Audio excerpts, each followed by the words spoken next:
Hi, everyone. Yo, what's good, Um, everybody? we just saw some stuff. Those were things that happened, and wow, did that happen? Mm-hmm. Woo. I'm It, sorry, it I'd be takes a right there lot, with you. huh? I said I would have been right there with you, but it had a little delay. Oh, it's okay. We're just whew. Yeah, boys, what you think about that Hey. ending there? Um, What ending? We saw the end of Balaam Lynx, I think, as we knew him, and something he, was happening to the man as he was writhing. he got caught in a buffalo stampede, unplanned too. Well, how's it going, everybody? Welcome to a special edition of Dudes and Belts Recharge here on a Thursday night. I am your host, Johnny Deathdrop, and yeah, we just saw all that and some. Before we get into everything tonight, let's introduce the panel for this evening. On the left, we have the one that lives way up there on the east coast of Maine, the inventor of the Beacon of the Week, the one and only Coastal Crusader. What's going on, everyone? What an amazing supercharged we just saw. I don't even know where to begin. I want to begin at the ending, but we can't because so much led up to it. And on the right, he is our resident masshole himself, the one and only Marky Pins. What is good, everybody? I'm telling you, what from the highest of highs to the lowest of lows for Balaam Lynx tonight. I'll tell you right now. Echo in the ring, Brew. Yo, what's up with Brew? What's up with Brew? There's a lot of I things don't up know. with Brew. And there's a lot of things up with Echo, apparently, too. Uh-huh. I have a theory, but we'll get there. Yep, we're going to talk about everything that happened tonight. Tonight was the second Supercharge. I found this on the web. What is that? Cell phone issue. We're all good. You found... Yep, we found that on the web. We had a mute button malfunction. That's okay. We're good. We had a talking phone malfunction. Oh, I get it. You were looking up Dudes and Belts because the Dudes and Belts are live 3 days a week here on the YouTube channel, Sundays, Tuesdays, and Thursdays, correct? Exactly. That's what you were doing. See? That's Look at what it that. was. All right. We have Hunter Dillon that just flops right in here. How's it going, Hunter? We got a few of you guys watching. I'm sure a lot of you guys just watch what we watch. What a show it was and what an ending. And we'll break down everything that we all just saw just moments ago. So let's get started here. First round action here in the Supercharged tournament. Remember, the winner of this tournament becomes the #1 contender. Oh, I got a static weird noise in here. The winner of this tournament will be the #1 contender for Briscoe's Charge Championship at the next Supercharge. Fellas, let's talk about the first round here. Give us your thoughts on this first round in its entirety between all these matches that we saw. We had 6 matches to start off the night. Why don't you go through the match lineup so everybody else knows it too? All right, first round was Balaam Lynx versus Panthro. The next one was Jason Knoll versus Bruce Wayans. Cushman versus Lord Mitchell Taylor, which we'll get into that one, I'm sure. Brew, that had its own stank. Yeah. Brew versus Remy D.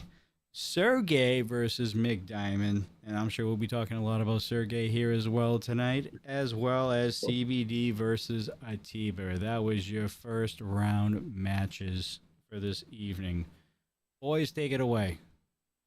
I mean, I think the first round matchup in my mind that had the most impact going forward is the Jason Knoll Bruce Wayans match. Brucey's arm became an issue then, and a guy like Jason Knoll just took it to him there. Made sure that if he wasn't moving on, Bruce wasn't going to go much further. Bruce did end up going a little bit further, but not at a cost. And the cost was both his arm was hurt and everybody else knew his arm was hurt. Marky, I don't know if we can call the Lord Mitchell Taylor match a match. That was a Crown Royal bag to the head. That was Lord Mitchell Taylor, right? Going to the proverbial, the literal, if you will, bag of tricks and putting it upside Cushman's head at the same time, distracting Ref Alice. She was getting that chain out of dodge there. And Lord Mitchell Taylor is going to try it again. We're going to talk about that in a little while. But here it works. Cushman gets caught off guard. I think this is one of those moments where the opponent just took his eye off the crafty veteran and paid a hefty price for it. I think they said that now Lord Mitchell Taylor has the fastest pinfall victory in RMP. So there's a lot of different style matches here. I go back to the Balaam versus Panthro. To me, this was probably one of the more competitive first round matches between the two. Very stalematy, and between the two of them, both very similar guys and both take similar advantages with each other. But it's links at the very end with that nice springboard crossbody, the lunar eclipse, that beautiful brainbuster coastal. He pulls that out a couple times later on this evening. We saw a bunch of big moves in the first round matches. Tell them about Remy D and Brew here a little bit too. We got to touch on this one. Yeah, this was, I mean, Remy, right from the get-go, you see Remy come out absolutely laser focused. Knows Brew is also laser focused, as we've seen on Ignition in previous weeks. And Brew had a difference about him tonight. We'll find out later why. But it just seemed, right from the beginning, Remy did everything Remy had to do. Got in Brew's head, made Brew uncomfortable, and got Brew thinking instead of just running through things like Brew does. When Remy can win the mental game like that, the physical game is easier to make up. Because let's face it, normally Remy does have a bit of a strength advantage. Not in this match. You're going up against a big buffalo. But with the speed, the psychological advantage, and just that little bit of extra, I'm not going to call it XP, but being a former champion and Brute not having held gold before. That's a that huge little difference extra maker. advantage. Yes. Yes. So, I mean, I think it was a great win for Remy. You know, people say they don't get smaller going forward. Well, in this sense, they do actually, because Brew might have been the biggest guy other than Bruce in this tournament. You know, going on from that match, we had what I thought was one of the more surprising matches in the first round, talent-wise, was Mick Diamond and Sergey. These two put on a little mini clinic here. Mick Diamond showing the current Ignition champion what he's made of. We might see this match maybe future on if Mick can start getting some wins in Ignition. Maybe we see him challenge Sergey again. But Sergey is showing me that since he's becoming champion, this is not a fluke, Marky. Sergey, and we'll see it even later on in another match, Sergey can put it all together when he wants to. And he shows it, right? Even towards the end of the match, it looked like that things got kind of lost. Like Sergey was kind of okey-doke Mick, and Mick's trying to okey-doke each other, but Sergey was there at the end, and he gets that rolling bounce back off the top rope, and he ends up winning the match. He looks really good here. Mick threw a lot at him, and I do agree with you. I think we may see this again, because Mick really, I'm not going to say he had Sergey's number on this one, but Mick has obviously been doing the training. As with Sergey, he's become so much more fluid. This was a pretty good match of two kind of newer guys, like kind of finding their niches against each other, haven't worked too much against each other, but both of them looking good. But Sergey, again, maybe it's that champion's advantage, maybe it's just him learning those moves on the side. I think it was the confidence he got from meeting a hero before the match and getting the I was D'Lo just Brown going to autograph. say, I mean, what a moment that was. Yeah. Big That was moment very for Sergey. cool. Yeah. If you didn't see it, as Sergey came out, he saw D'Lo on the table and went to the back, probably to his gear bag somewhere, and pulled out a D'Lo Brown WWE figurine and had him sign it at the table. Probably one of those cool life moments Sergey's never going to forget. That's a cool moment. And then won a D'Lo match. Brown. That's one of those matches, right? And then you have a match and you win your match right in front of that. And that's amazing. Good stuff. But going back, I want to touch a little bit on the Remy D situation when he was in there against Bruce. See, we also know that CBD is in this tournament, and we remember how things ended at Milestone, and we really haven't seen Remy D get his hand. There was that one confrontation a few weeks ago that they had, but that was really it. And so there was, right, at NRW, there were really possibilities here of seeing Remy versus CBD in this tournament. However, Atiba makes his presence felt and realizes that this is absolutely not going to happen. CBD and Atiba match up again very, very well. CBD has something that I love to watch, and Atiba has the exact same thing. It's that unmentionable, unspeakable factor that you just see what each of these guys has, and you look forward to what they bring to a match, and this was no disappointment either. CBD gets away with a couple big close fists in this match. He had two. Maybe they haven't versed him on those new rules. He should already know that, but I don't think he gave two craps, because he just, again, very Lord Mitchell Taylor-esque, put himself between the referee, showing a lot of XP for such a young man. But Atiba ends up finding an even bigger XP way, rolls out of a spinning toe hold into a nice roll-up, and really rolls up CBD tight and gets that surprise win and gets out of dodge quickly. So there was our first round. Atiba gets a big win. And We I want think to, that yeah. too. Let's put a hold on that because CBD seems to be very distracted during that match as That's well. what I was Yep. just gonna get to, Johnny. Go ahead. Unlike Remy was laser focused to get to CBD. He wanted to be in the ring with him. You hear CBD say straight out, I will never get in the ring with Remy D. He is doing everything he can to avoid Remy, and it cost him tonight. It did. He yelled at the table. That's right. It's in his head. He yelled back at Lucas, paying attention to the commentator and not the opponent. I mean, I didn't realize that CBD's brain was part of Michigan, but it's definitely the 313 that Remy lives in is in his head. All right. And every bottle of CBD you've ever had has a small quantity of THC in it, so maybe that was affecting his head. We don't know. Oh, who knows? And but that was the focus wasn't there. And if we're all set on the first round, we guys all set on the first round of matches? Let's go to round 2. Round 2 in this Supercharged tournament here. We did have a couple buys in this tournament. We had Echo and Johnny Casanova. They both had buys from the last time we had Supercharged. So they already had the buy into the second round. So we'll be seeing these guys for the first time in this tournament. We had Lord Mitchell Taylor versus Balaam Lynx. We had Bruce Waynes versus Remy D. We had Casanova versus Sergey.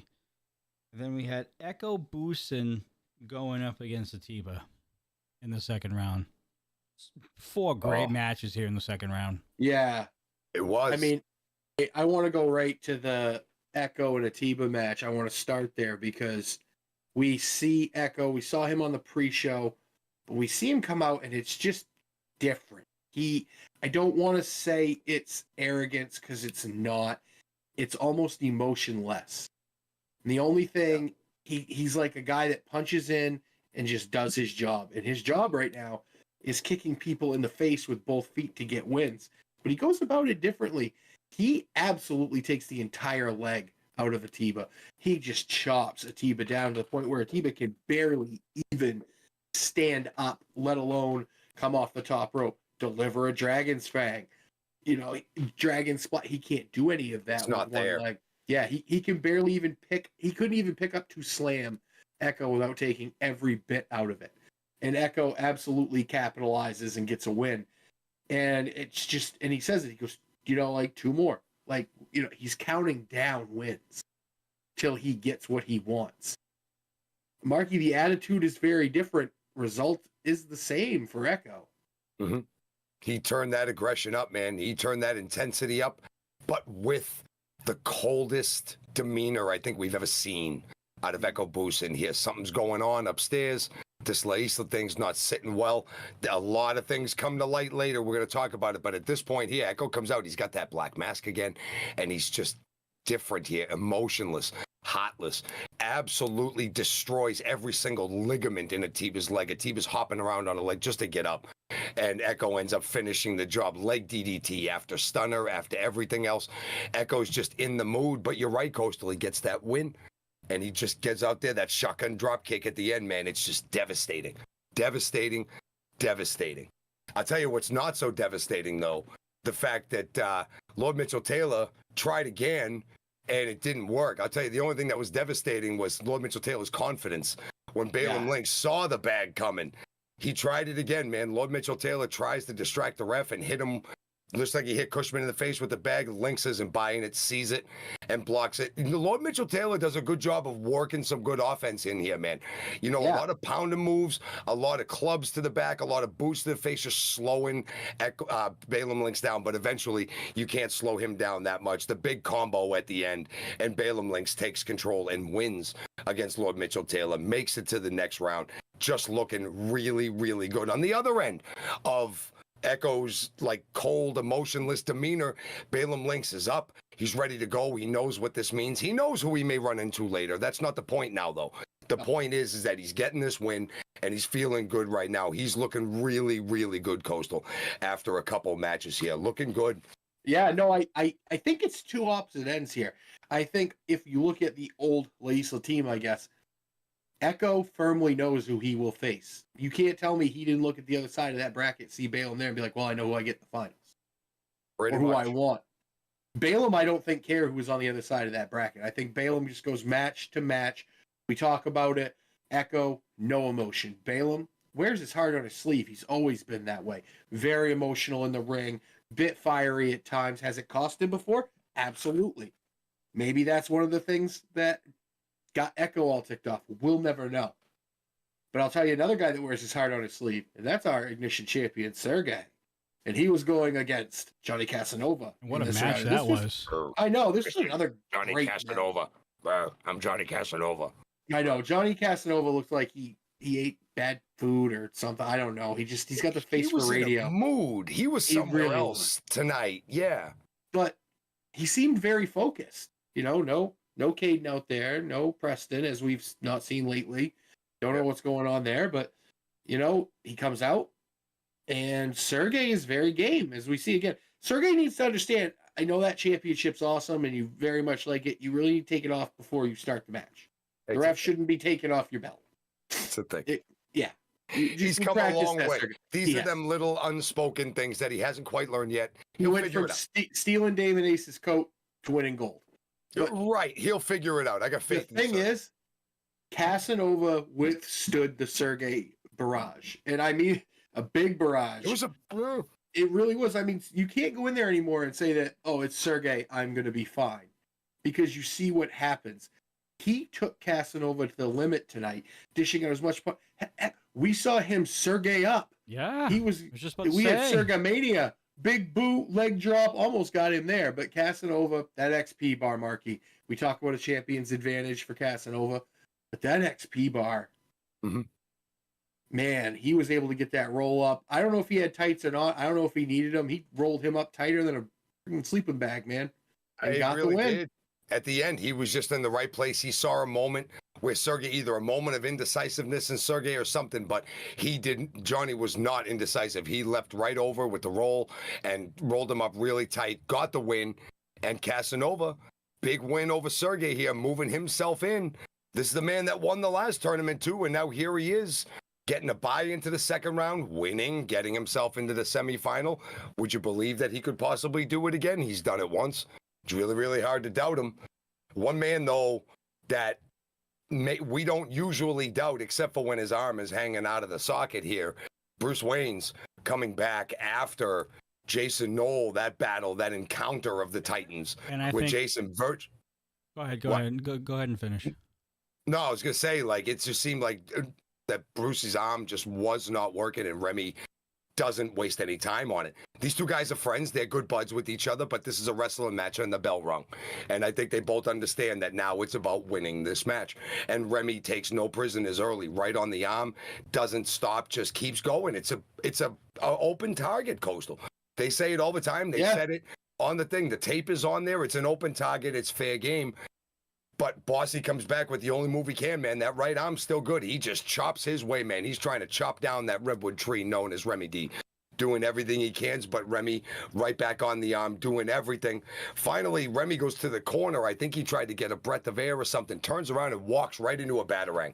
It was the only mistake that I think you could say Remy made. He stayed a little bit too far, gave Boss too much space, and Boss gets the big batarang, gets the win, and punches his ticket to the third round. Coastal, we got a big star-studded third round here, boys. We do. I mean, a lot going on here. Here's what I want to talk about when I said that the most important match in the first round was that Jason Knoll Bruce match, because he wins this match on that batarang if he can roll over on that left side of his body. He has to roll right because of all the pain in his left arm. Your body just naturally tells you to roll away from the pain. If he can roll the other way, that batarang, he wins. And we're talking, it's different. But, I mean, he came out with the bling-bling sling, and that's all Remy needed. That was the big sling, baby. The bling-bling sling. All right, yeah, we definitely need to give Bruce Wayne's a lot of credit here tonight. Bruce Wayne's definitely was hurt after that first round matchup, and he kept on finding ways to give himself a chance to win, if not win, up until the semifinals here in this tournament. Hats off to Bruce Wayne's. I'm sure he'll be icing that arm and taking good care of that going into Charge. Yep. But he's going to be putting his Argyles up in the Bat Cave. Yeah. I tell you though, Chopper City took a beating in this Oh. round with Bruce's arm and Atiba's leg. Oh yeah. Chopper City took a beating. And you also got to think back now. What does this do? Because they are the tag team champions. If they're beat up going into Shocktober, you know, are they going to be 100% or even close to 100% after tonight? And I'm sure they're still going to be in a couple matches leading up to it. There's still a bunch of charges and a bunch of ignitions. Nobody takes a time off in this business. You know what I mean? So we gotta see how this supercharge will affect Chopper City going forward into Shocktober. But tonight we're in the semifinals of the supercharge here. And Casanova versus Balaam Lynx and Echo Boosin versus Bruce Waynes, man. That's a star-studded semifinal right there. It is. It's really the tale of two matches. On one side, you have... What do you think Briscoe, yeah. What do you think Briscoe Crown is thinking right now, looking at this tournament throughout the course of the night, and he sees that semifinal and is like, okay. Well, I think... No matter what, this is going to be a hell of a match in a couple months for the next Supercharge. Right, it will be, but I think what he's thinking is, man, I wish it was sooner because these guys are going to beat each other up. And that's what I was going to say. And that's exactly what they did. And like I was saying, you have the two tales of two matches here. You have the Balaam and Johnny Casanova match, which is explosive, back and forth, high impact, lots of high impact moves. We see Balaam go to the top. Johnny Casanova is quite capable too, using his bag of tricks. On the other end, you got Echo just absolutely dismantling with his offense. I don't understand where this new ferocity from Echo is coming from. It is crazy to think about. But Marky, like, we see him just absolutely just kicking people in the face. Those shotgun drop kicks are just different. They really are.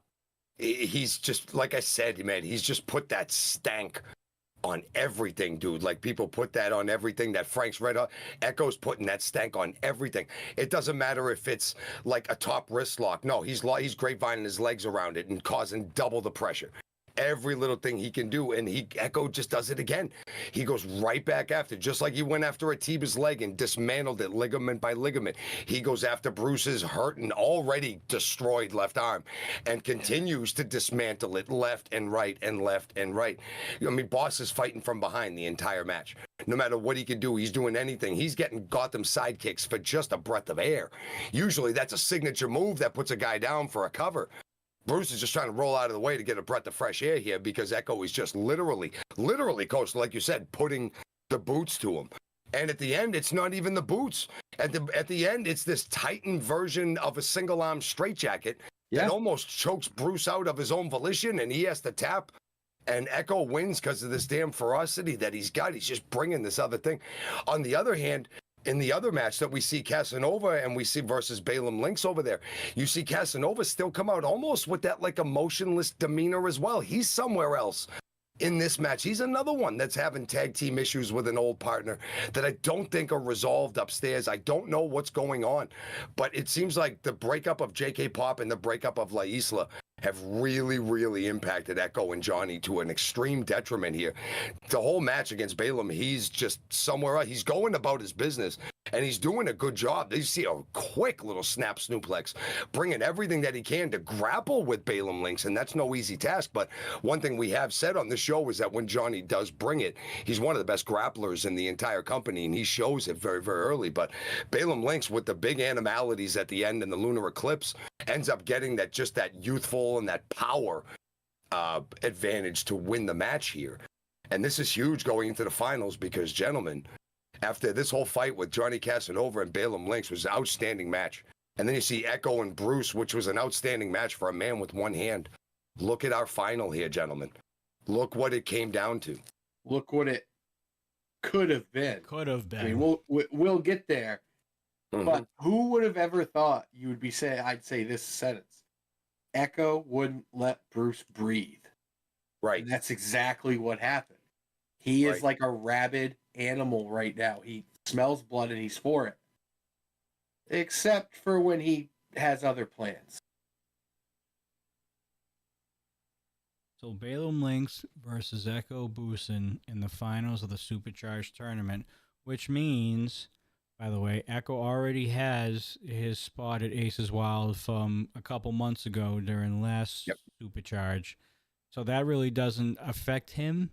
But Balaam Lynx is now automatically entered into the Aces Wild tournament in January. All right. Which that's huge anyway, regardless of what happens later this evening. You're now in the tournament for the big belt, for the RMP heavyweight championship. That's a title shot at Never Broken. Yes. Correct. So so we have 3 people thus far. 3 people as of right now in the Aces Wild tournament. We have Casanova, we have Echo, and we have Balaam Lynx. Balaam have already punched their ticket to January. It's 3 out of the 8, I believe. It's an 8-man tournament, I believe, at Aces Wild. So that's we're getting to be halfway there, and we're almost 4 months away. So pretty soon, we're gonna know what's going on at one of the biggest tournaments of the entire year. So, but we got to get to this first. Yeah, and we got to this was disgusting. We got to get through the finals here. We have Balaam Lynx versus Echo here, and a first-time encounter ever since what happened a couple Tuesdays ago. You call that an encounter? They didn't even get within 10 feet of each other. It was supposed to be an encounter. Yeah, and then, I don't know, I have a theory. Enlighten us. So, let's face it, Brew come out and just absolutely beat Balaam like he stole something from him. And everyone's like, what? I think Echo got in his ear. It's very similar. Here's 2 guys that both feel disrespected. Both haven't had the success they want. They're both trying to climb the ladder. And it seems like every time they do, something makes them fall down. Well, if they work together, as we've seen before, factions like the Wake and the Law Office and things like that, you have friends, you have power. You actually bring up a very valid point, because, I mean, maybe you look back over the past, let's just say, 6 months, or actually all of 2023, how many big-time matches has Echo been in for any type of title, mainly the Ignition title this year, and have it just be stripped from him without really his accord? He just... That's the thing I'm getting to, Johnny. Yeah. How many times has he been screwed either by JK Pop or a different, any number of these people? Can't get screwed if you got a giant watching your back. As we saw tonight, Marky. And Buffalo was there. That big Buffalo was there. When nobody saw it, the Buffalo was faster than the cat tonight. Did you hear Echo, by the way, when he's like, oh, no one's coming out to help you? How's it feel? And there's nobody to help you. How's it feel, huh? And he's just goading and antagonizing and goading and antagonizing. While Brumak is literally breaking a kendo stick over Balaam Lynx's back. I think I know what this is about, though. Remember when Balaam was there a couple, 3 weeks ago now, and Echo just got the wood put to him by JK Pop? Receipts happen. Oh, and this was a big one. This was a big one. Balaam was just left writhing in pain on the outside. However, there was a very interesting camera angle. Towards the end, while Balaam was down and he was writhing, he was screaming, howling in pain virtually. Howling? Did any of you guys see his teeth? Yeah, he got some fangs. His teeth cut like fangs, man. Did something get woke up? Did some sleeping part of his personality, some sleeping Well, it's definitely a personality that we've never seen before, and we've had encounters with Balaam personally. Maybe this was nothing of expected. We've seen that kid come back from the depths. Remember the Colorado Cup where we won the thing on one leg against Marlon Bishop, and we've seen him come back against Damon Ace in absolute no-win scenarios and keep himself moving, and he just always found that extra gear, that 7th gear in the 6-speed transmission, man. He found it. He would perpetually find it. Tonight, it was stolen, ripped away from him by that big buffalo with a kendo stick. And maybe you think he woke something up? I think something was awake before it. I think he was in a different headspace. I think he was a different person going out to get revenge on Echo. And that's a good point. It may have started before. That's a good point. I think Echo knew it. I think he knew something was coming, so I think he brought backup. What does Echo know that we don't? It's a $6 million question, Johnny. They were best of friends, man. They were tagging all over the place. They were riding together, doing everything together. I mean, how else you're gonna get to know somebody that you're that close to? Literally just saw Brew go up against Curtis Cole in probably one of his big matches of his career. All right, we know that he was. Go ahead. We know that he was a nominee last year for Match of the Year with that December brawl against Damon Ace, which was emotional and it was a fantastic match. He's capable of having big matches like this. He had a great one against Curtis Cole, and we actually thought that he was going to pull out with the victory there last Tuesday. And then just a couple days later, we're seeing Brew all of a sudden. Did something happen on Tuesday that we missed against Curtis Cole? I think we did, but I think it was backstage. And I talked about it with Echo. He'd been cheated out of everything. He hit low-hanging fruit. He went to Brew after Brew had got cheated against the champion of the company. That's right, he did. He got hit with the brass knuckles. Right, and didn't even get pinned. He got counted out. Echo, you know you're very emotional after something like that. I bet Echo, he's the little devil on the shoulder. Hey, bud, we team up. That won't happen. Happened to me. I make sure it doesn't happen to you again. I know how to make it not happen. We've been there before.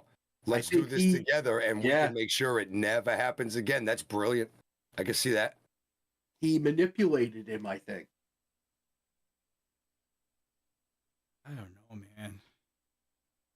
That's definitely I've never seen anybody snap a kendo stick in half like that. Those were some shots. And then I've never seen a guy like broken half. I never would have thought Echo would turn into this type of guy. That's the thing. Never would have seen it in a million years. We all handle defeat in different ways. There's only so much people can take. I mean, face it, you see not a lot of people you see take the right way and get what they want. I mean, Curtis Cole became a dirtbag and now he's champion. You know, Damon Ace took the belt off Mercury Aiden. You know, we all have had our thoughts on Damon before. I mean, you look at it now, the only two guys that did it the right way, and that's even questionable after last year, are our tag team champions. Bossy and Atiba, and even they had their little flirt with. And Atiba went to the dark side plenty, and it stopped working for a while. And then finally, luckily, he hadn't gone off that precipice yet. And Boss pulled him back, and look at everything Chopper City's been doing over the last couple months. Don't worry, it's not Christmas time yet. The Nutcrackers will come out soon enough. But I'm telling you, I think Echo went and said, you know what? I want to win. And I don't care how. I'm done with it. I'm done being this close and everyone be like, oh, you did a good job. Yeah. And he doesn't care what people think anymore. He just wants to get the job done. Well, I guess only time will tell. This is an ongoing situation. And I don't know what or who is Balaam Lynx anymore at the moment. Because that was definitely a visual that will be sticking in our heads, at least going into Charge this upcoming Tuesday. And we really haven't heard him or Echo talk since. There was an attempt last Tuesday on Charge, and Balaam wouldn't say a word. Well, could you blame him? So much it just happened. He's looking at the poster from Milestone, and you know his head is just a blender was it for full. Milestone? Was it when they lost the titles that everything just kind of just fell apart? Because it didn't seem like that before. But it seemed like that was the last time everything was 100% copacetic. Each time we've seen him since then, Echo's been a little distant. Look at what happened, though. Echo got robbed of a title again. He had gotten robbed of a chance at the Ignition title. Then he finally gets a tag title for like 3 weeks, and then he's robbed of that. I think he's just sick of getting stuff taken away from him.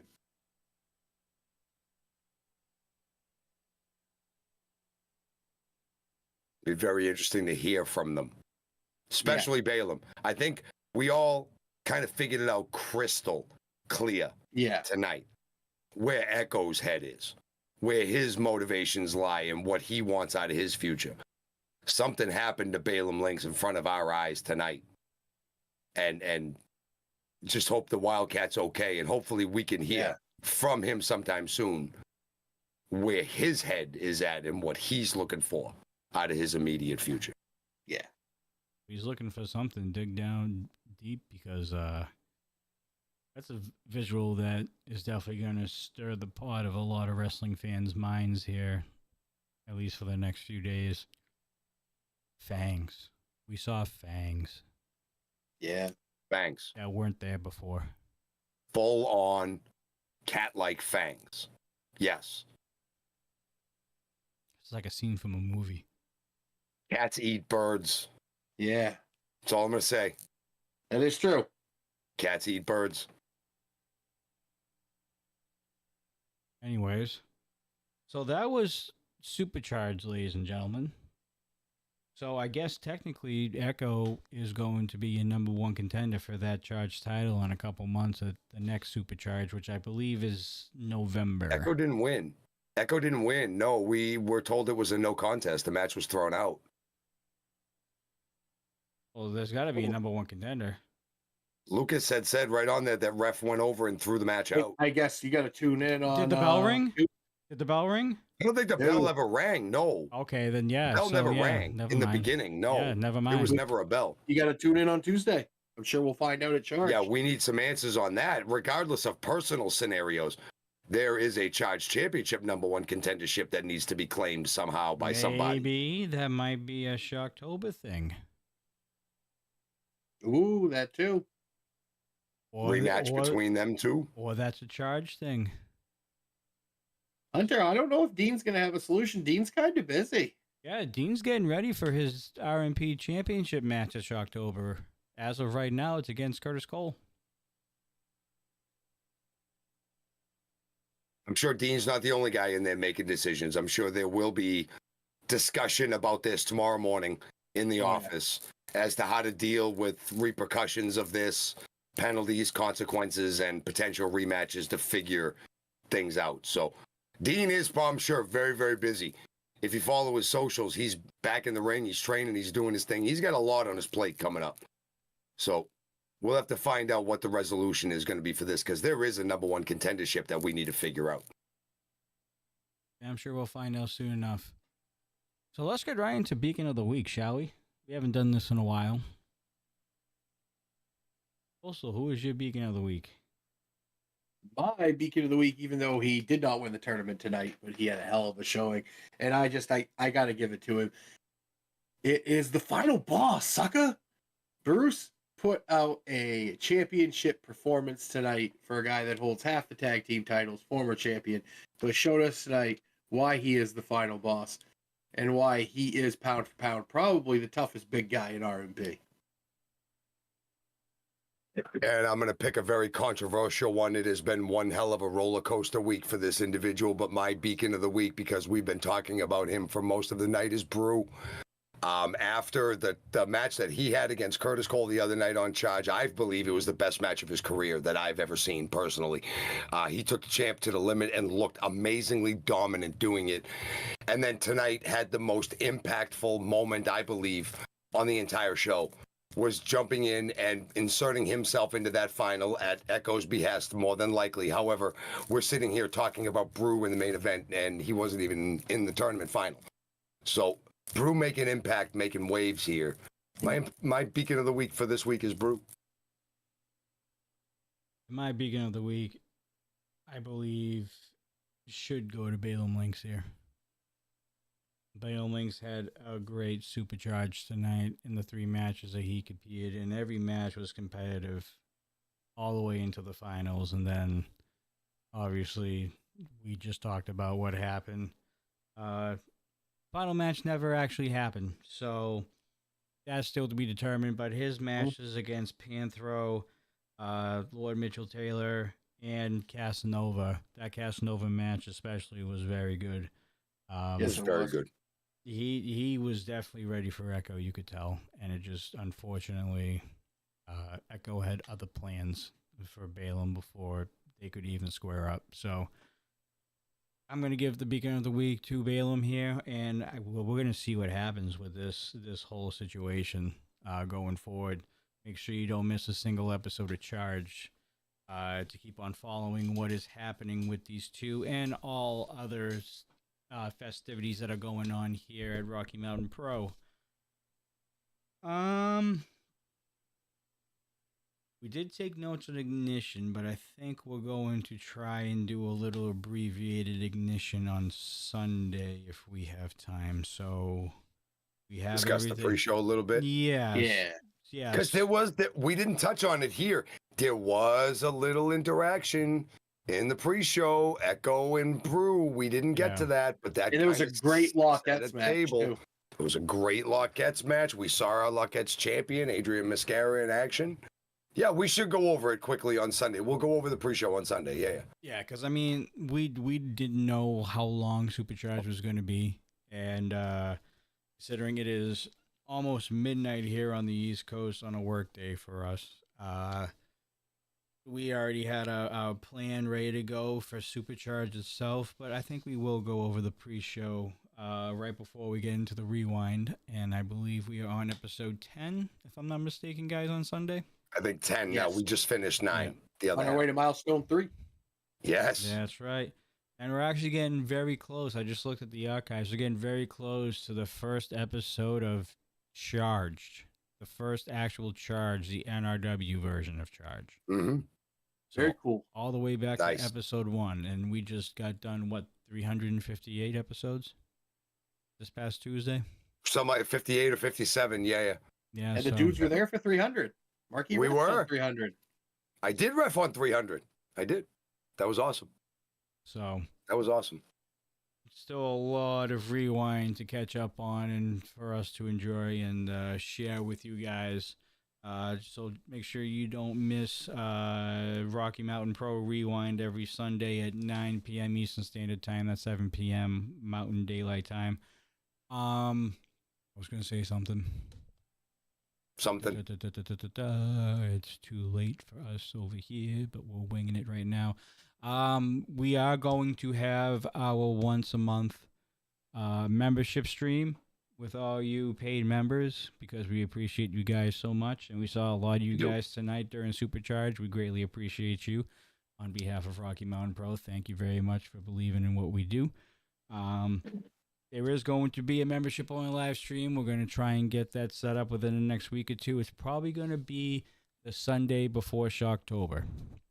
So you can kind of like pencil it in at least. Don't use pen, but pencil it in for the last Sunday of September.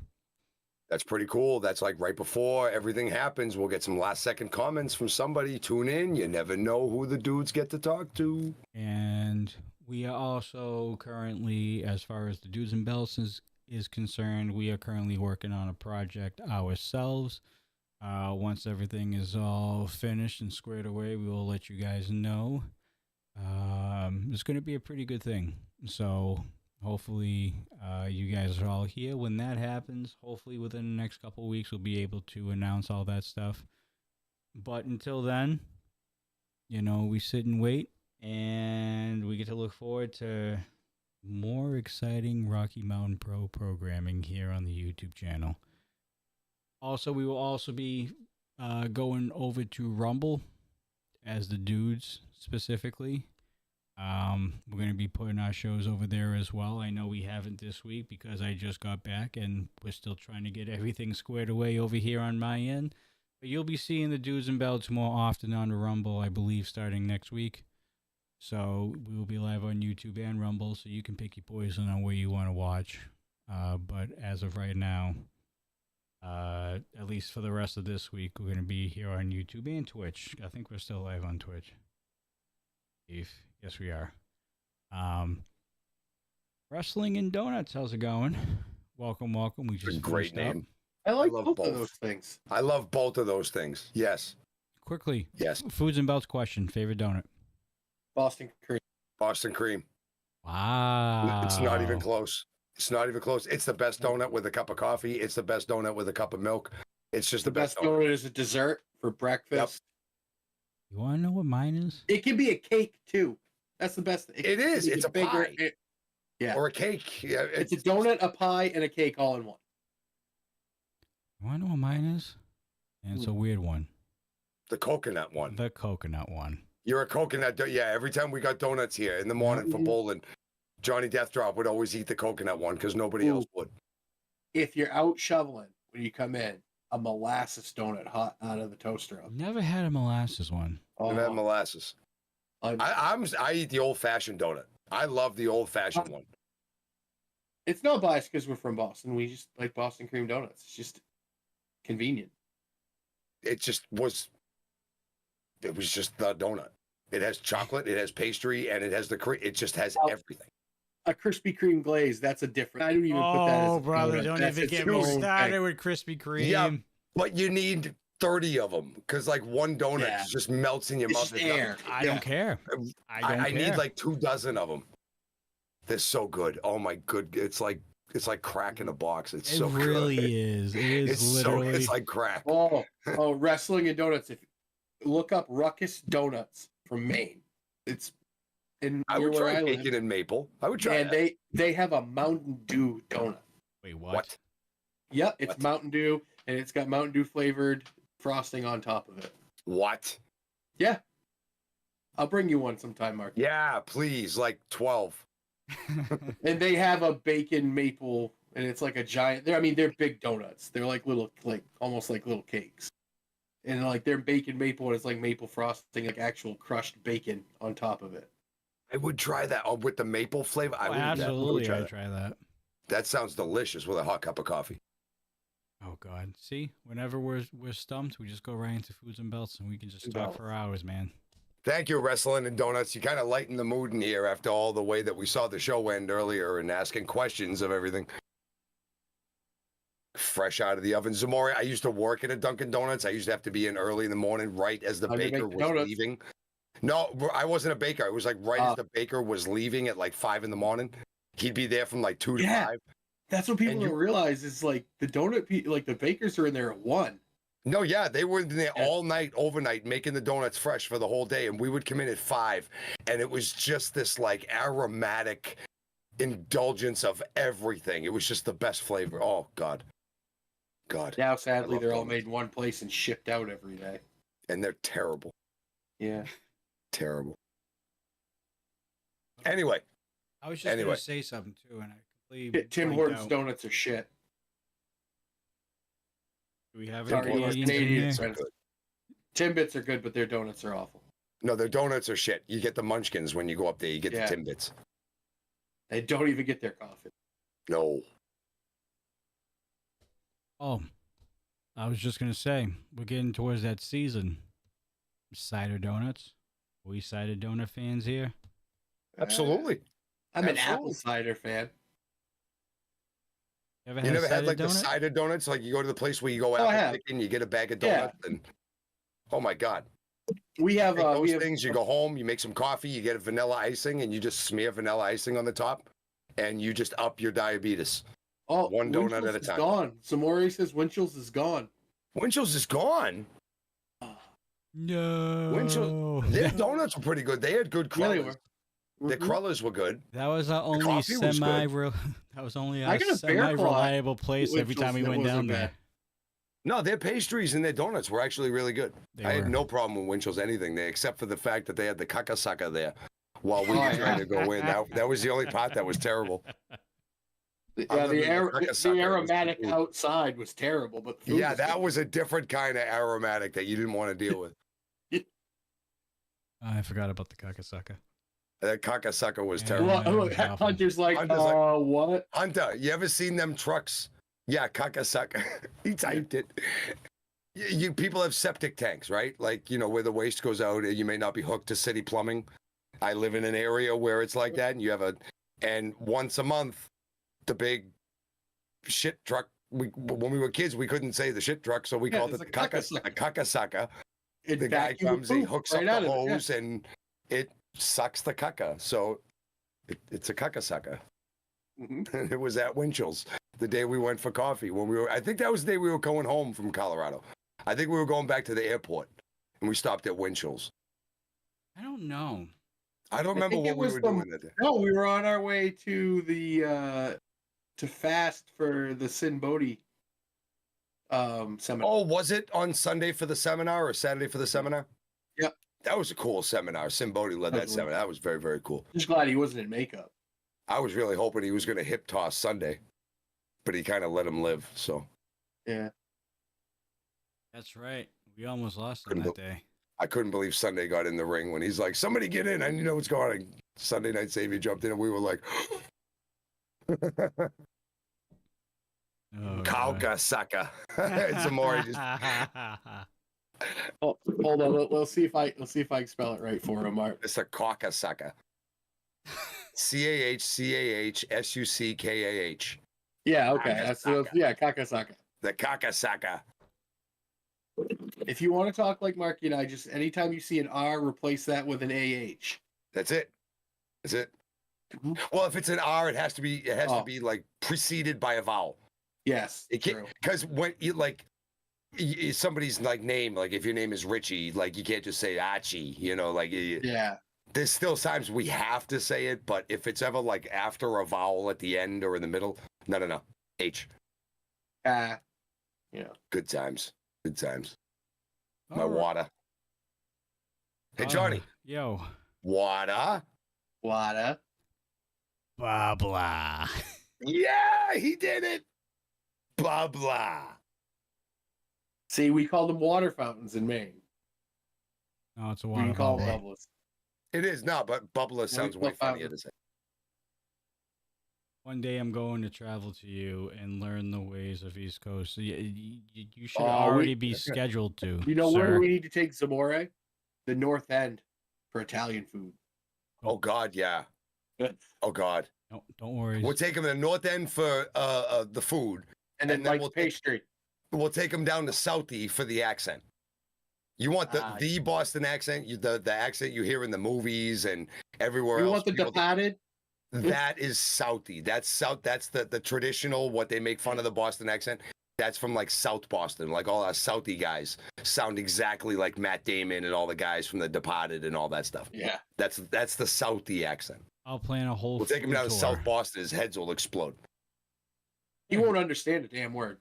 Yeah, no, I'm pretty sure a few of you guys are going to be coming up our way at some point at the end of next year anyway. Hopefully. So Hopefully, yeah. Nice for us to show them around for a change instead of them. Everybody down there's been so nice showing us around every time we went down there. I'd love to return the favor a little bit. We drive like assholes, just letting you know now. But we know what we're doing, and you are literally in no danger. No, and you know what? The reason you shouldn't be scared is because we don't get scared in Denver. Like, that's not. No, that's mild. To me, that's mild. We're driving out on the road, and it's just like, the only thing weird is I just don't know this road. Otherwise, You guys actually use lanes. get out of my way. Right. They make lanes.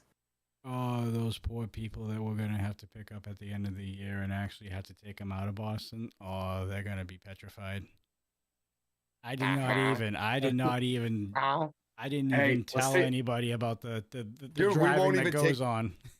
We won't even take them on the highway. Hey, we'll just take Route 1 all the way up, 75 miles an Even hour, and 2 better. lanes. No, We'll scare not the one. shit out of them. Hey, let's take them to Gloucester. We'll take them on 128 on a Friday Oh, with a concrete tunnel. I don't recommend that. That blows right around between 3 and 5 o'clock. Zamori and I are kindred spirits behind the wheel, I see. I drive by a thing that has like your speed, like next to the speedometer thing, or like the speed limit sign. Dude, that's get high score. I try to set the high score. Right. I don't care I just try to set the high number. So the guy behind me goes, "Damn, nice." As long as We had one in our town. And it was like on a back road because people were getting sick of them. They're like, and people actually made a sign and started writing their names in. Yes. How fast they How went. fast they went. It's like a scoreboard. All right. Well, Good show. I think that wraps up tonight. I mean, I think we're starting to get the hang of this. Unfortunately, we can't do like the pay-per-view days like Shocktober and like Milestone and stuff like that on a Thursday. Just because we go in depth with like all the matches that happen. But like these supercharges, I think we got a good grasp on them. This is our second one. I think we did okay here. Oh yeah, I think it was a great show. A lot of good matches, a lot of good competition, some screwy moments, a twisted ending. These superchargers, man, it's really where it's been at. It's good stuff. If a cop doesn't hand you the ticket, it doesn't count. Dude, they have planes that speedometer you here in New England. Yeah, yeah. Yeah, if like police have like drones and stuff out this way. They'll and if gun you flying, from the air and then pull you over like 5 miles down the road. Yeah. Yeah. You guys will find out next year. They're not driving. They'll be scared. They're smarter than that. All right, ladies and gentlemen, that's going to wrap up our special edition of Dudes and Belts Recharge here, the super edition of Recharge. Super duper recharge. Super duper. Are we really going to call it super duper every other month? No, it's just a funny Boston accent way to say it. Yeah. The super duper Recharged. All right. I'm going to put my Boston away for a little bit. All right, guys. Thank you so much for watching, as always. Guys, don't forget, make sure you like the video. Leave a comment down. Let us... Actually, you know what? I want to see these comments light up this time around. Let us know what was your favorite moment and your favorite match of tonight's Supercharge. We want to hear your opinions. And who knows? Maybe we'll read your opinions on a Sunday night right before we get into the rewind. You never know. Yeah. Give yourself a little bit of extra motivation to get your name out. So, and of course, ladies and gentlemen, make sure you hit that subscribe button and turn on the notification bell so you don't miss a single Dudes and Belts live show or Rocky Mountain Pro live content or show. Other than that, ladies and gentlemen, for myself, Johnny Deathdrop, Coast Crusader, and Marky Pins, we will see you guys on Sunday with the one and only Lucas Bradwell for another edition of the Rocky Mountain Rewind. As always, stay safe, stay classy, and we'll see y'all on Sunday. Take care, folks. Have a fantastic holiday weekend, and we will see you at the end of this weekend. Take care, folks.